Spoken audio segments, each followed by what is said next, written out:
Folklore Suantraí Íosa, where we look at the readings for the next morning. And in the Lullaby of Jesus, we pray that God will inspire us during the night to draw more fully from the fountain of the living Word of God. Tomorrow is the Feast of the Sacred Heart of Jesus, Friday the 7th of June. Beginning with the prophet Hosea tomorrow, I will not give rein to my fierce anger, for I am God, not man. We have to empty ourselves of an awful lot of the thoughts that we have about God, for they are not based in God's word at all, but in some pagan construct within the brokenness of our own hearts. And here we hear the gentle reforming blows, like the heated iron is hit on the anvil in the blacksmith's store, and order is brought to the metal. I led them with reins of kindness, God says to us. He is so different.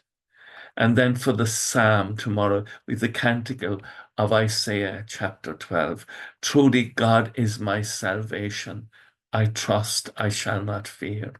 And the gospel is taken from John chapter 19, the story of how, as Christ is found to be dead on the cross, the soldiers pierce his side with a lance, and out comes blood and water, the birth of the church and the mercy of God.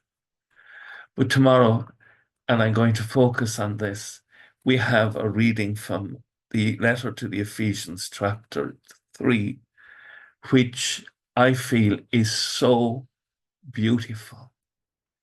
And it helps us to dedicate our lives to exploring the reality of the beauty of God.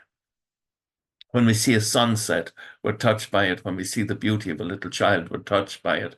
Wherever we find beauty, it is an echo of the beauty of God. And here is Paul.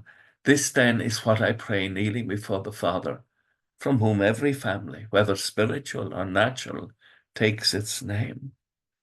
Out of his infinite glory, may he give you the power through his Spirit for your hidden self to grow strong, so that Christ may live in your hearts through faith, and then planted in love and built on love, you will with all the saints have the strength to grasp the breadth and the length, the height and the depth, until knowing the love of Christ, which is beyond all knowledge. You are filled with the utter fullness of God.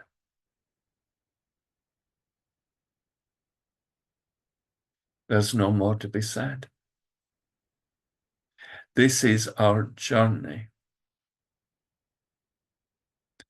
And filled with God, then to love our brothers and sisters as God loves them. It's the God who is so transcendent that he is immanent. The God who takes us away in order that we can truly accompany our brothers and sisters on the journey. The beautiful word sagat for priesthood in Irish. Sagat means one who is set aside, one who is called to be holy, and we are all called to be holy. And this feast reminds us of that. With thoughts such as these, let us go to our beds, and let us pray that we shall indeed awaken in the morning with the praise of God on our hearts and on our lips. Agus gamana dia le cóptach shiv, ahar mach agus spirit nave. Amen. Slán go fóill. Bye for now.